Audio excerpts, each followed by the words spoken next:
You know, life has a strange way of throwing you into moments you could never have prepared for. I thought I'd seen it all by now. 49 years of living, raising a daughter, surviving a divorce, and building my own little world of peace. But what happened that night? It's something I still replay in my mind, wondering if I'd misheard, or if the words were exactly what they seemed. Before I tell you, I want to ask, where are you watching from right now? Your city, your state, maybe even your small hometown.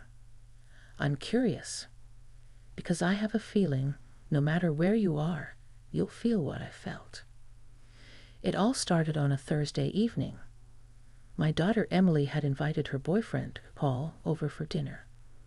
They'd been dating for about a year, and though I'd seen him plenty of times, there was still a certain polite distance between us, the kind where you smile, ask how work is going, and talk about the weather.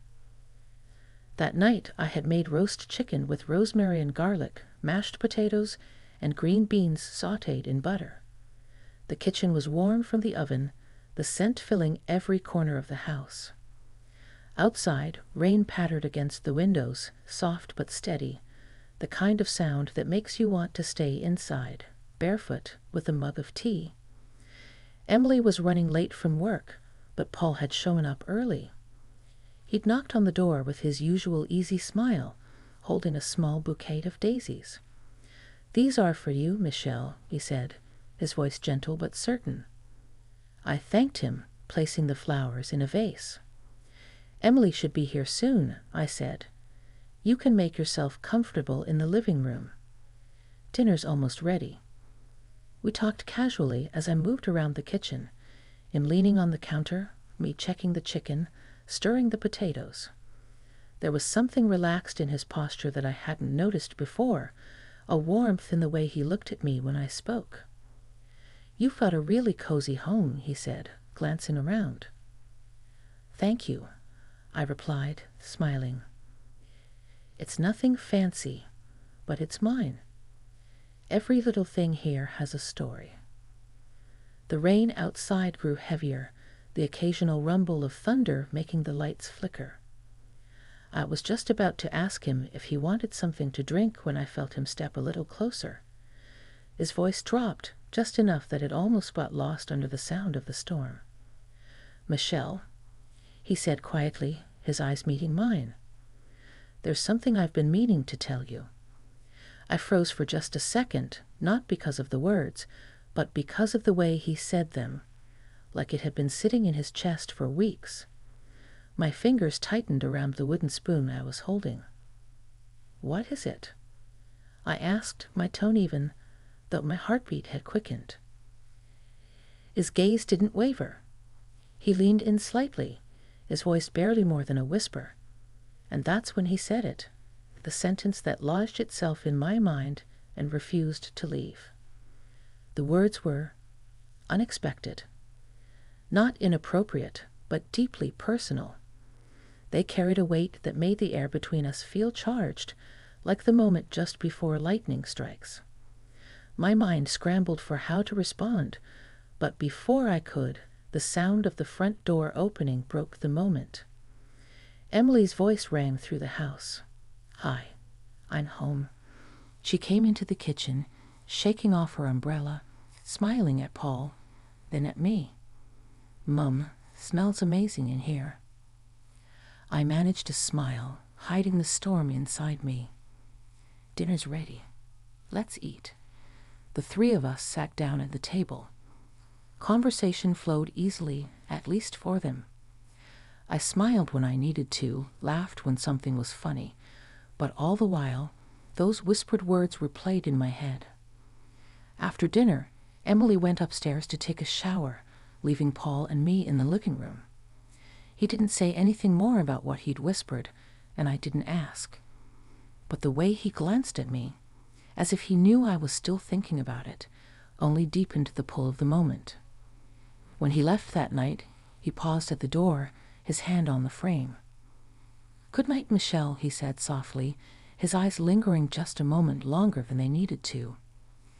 I closed the door, my heart still restless. Whatever this was, it wasn't going away. And deep down, I knew. The next time we were alone, things would change. The rain stopped the next morning, but the house still smelled like last night's dinner. Rosemary, garlic, and something warm that clung to the curtains as if the storm had pressed it there. I stood at the sink with a mug cupped in both hands, watching the yard bead and glitter in the new sun. The quiet let everything from yesterday return like a song I couldn't fully remember, but kept wanting to hum. Those words, tucked between thunder and the hum of the oven, had followed me to sleep and then to waking. I wanted clarity. I wanted to pretend nothing had happened. Both things lived in me at once. By mid-morning, I decided to walk it off. I pulled on a sweater, old jeans, and the soft sneakers I wear when I want to be the kind of person who goes for walks. The neighborhood was still dripping. Tires hissed past. Somewhere a radio played a classic rock station low enough to be a secret. I passed Mrs. Levin's roses, their heads heavy, and thought about the first time Emily brought Paul over, how he'd shaken my hand, how careful his smile had been, like he didn't want to overstay even the moment of a greeting. When I got home, a car I recognized was parked at the curb. Paul's. The sight pulled my heartbeat into my throat before I could reason with myself. He was on the porch holding a paper bag, something bakery bright tucked inside. He looked up when he heard the gate click and gave me that same soft smile. The air between us felt like unspooled thread waiting for a needle. "Hi," he said, a little hesitant. Wasn't sure if this was okay. I texted Emily to say I found my umbrella under the coat rack. She said she's at yoga, then meeting a friend for coffee. He lifted the bag like an offering. I brought cinnamon rolls. Thought maybe we could talk. There it was, the invitation enclosed inside his visit. The word talk sounded huge and careful at the same time. I opened the door and stepped aside. "Come in," I said, hearing how even I made it sound like a decision we both had to agree to. "Cinnamon rolls buy you 20 minutes. He grinned, relieved, and the room brightened with it. We stood in the kitchen unwrapping bakery paper, the smell of sugar and butter and spice curling around us. He set the bag down, then paused like he was choosing where to stand. Not too close, not too far, balanced on the edge of something real. "I should say it clearly," he began, eyes on the counter, then meeting mine.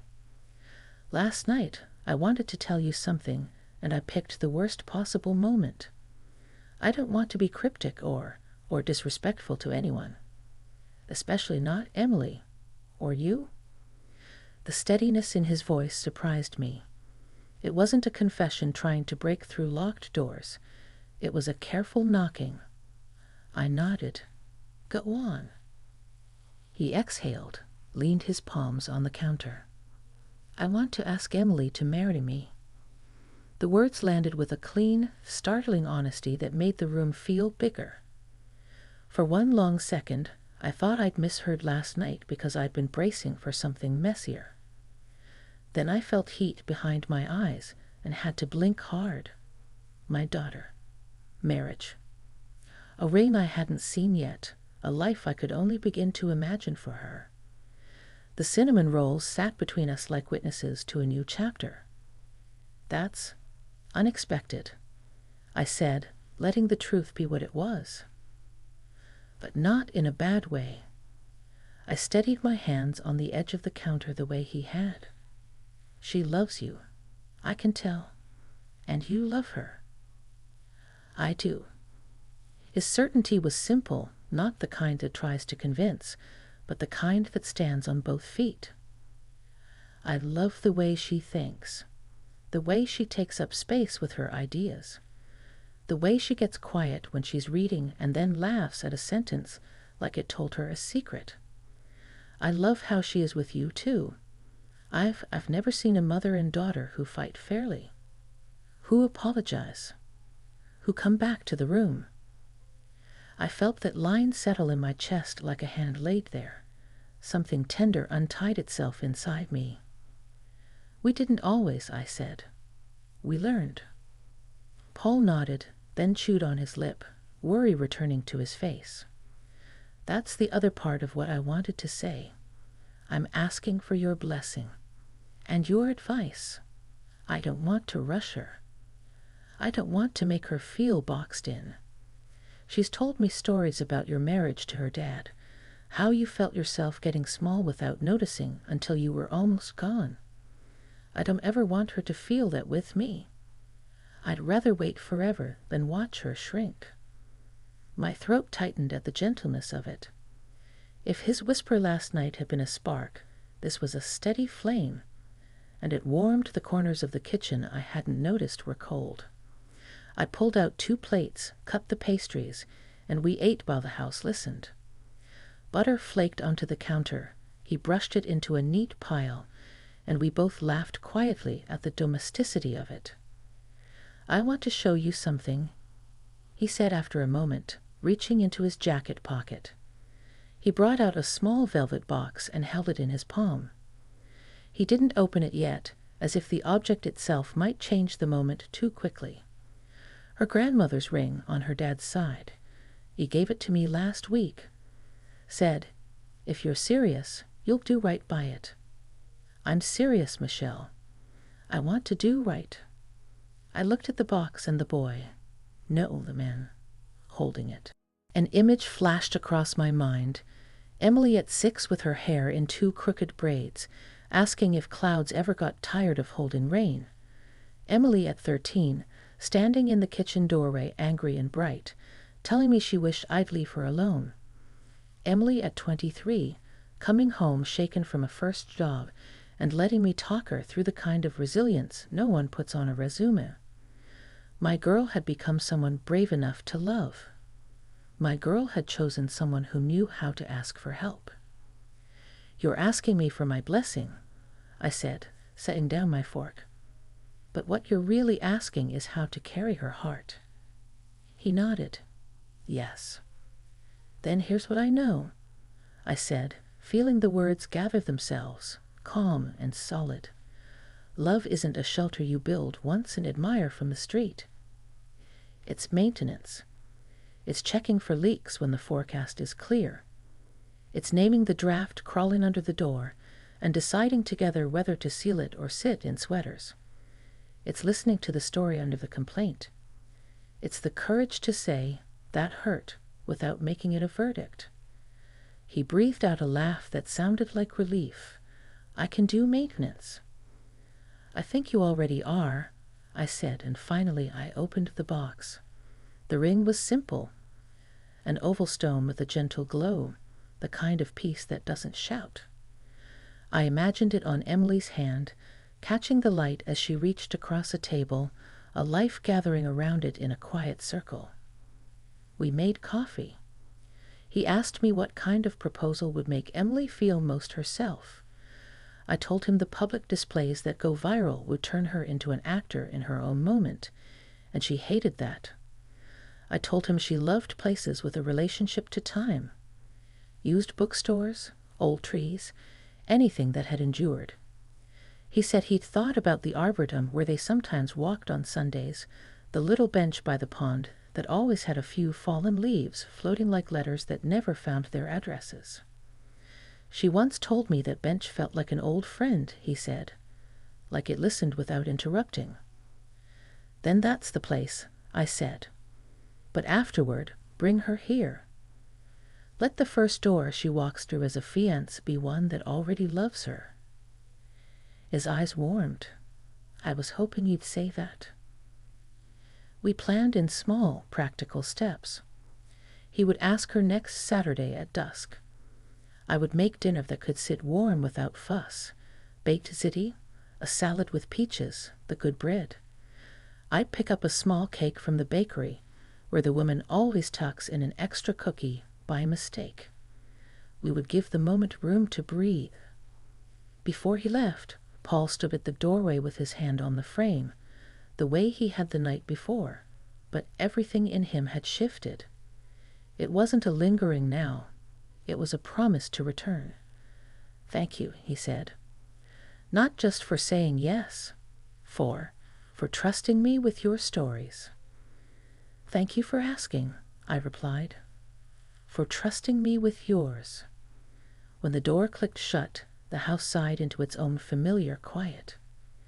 I rested my forehead against the cool wood and closed my eyes. Blessing. The word kept unfolding new corners inside me. I had spent years keeping my life simple, clean borders and tidy routines, saying yes to this movement in our family's shape, asked me to soften those borders, not erase them, just bend them to fit around joy. All week I listened to the ordinary with a kind of reverence, as if it was rehearsing for the extraordinary. I bought peaches and they released their summer smell in the paper bag. I pressed dough into a pan and thought about the long work of rising. At the store, I picked the kind of white flowers Emily loves because they look like small moons. I ironed the tablecloth I only bring out for things that matter and thought, nothing changes and everything does. On Saturday, the light came in gentler, late August leaning toward September. Paul texted once, heading to the Arboretum.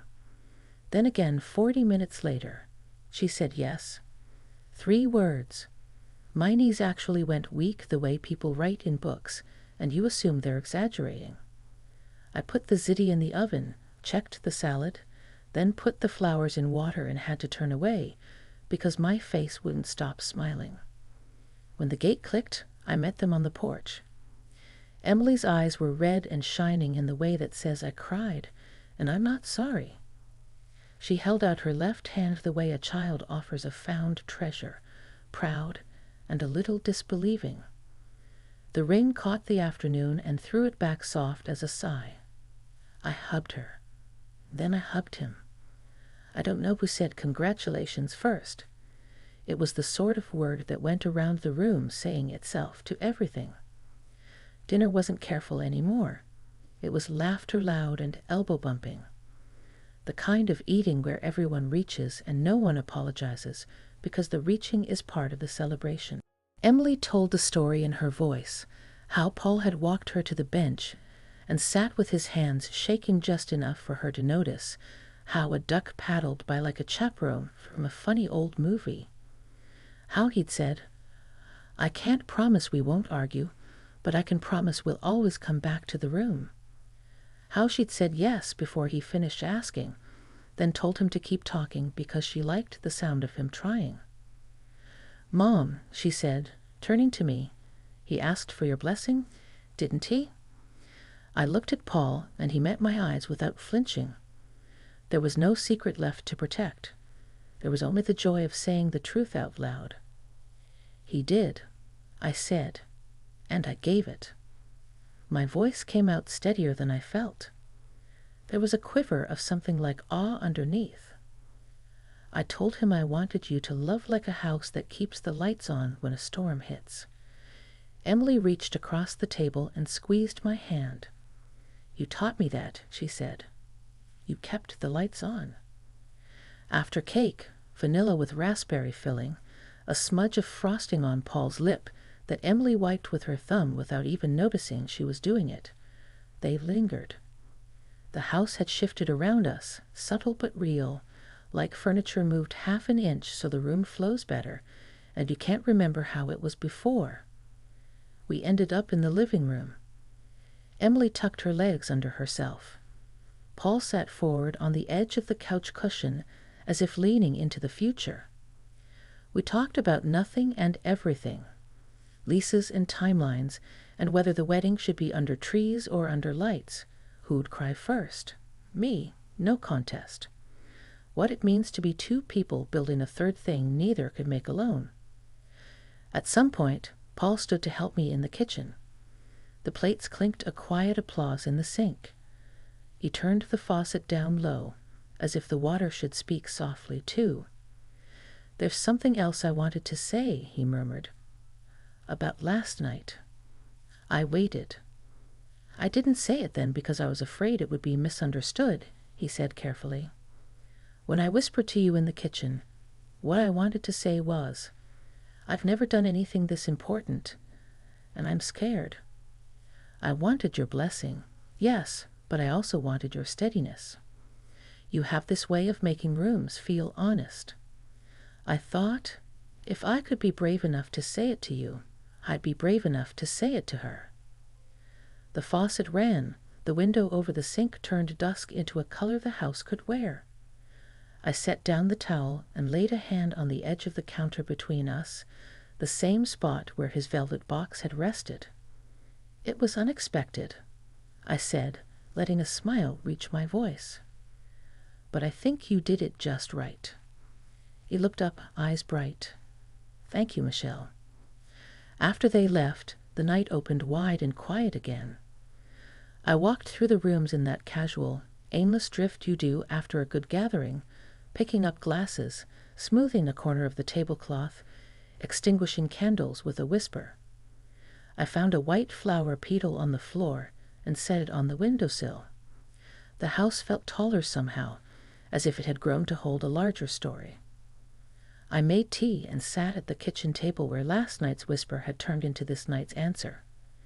I thought about how easy it would have been to let fear flatten everything, to misread a whisper, to harden around a worry, to decide that staying still was safer than stepping into change. But then I remembered the look in Emily's eyes, the shape her mouth made around the word yes, the way Paul held the space around her like it was both precious and normal. Consensual, honest, alive. That's the kind of love worth learning how to carry. Out the window, the yard was dark and humming. The streetlight threw a patient circle on the sidewalk, a mouth practiced finding it and leaving it, finding it and leaving it.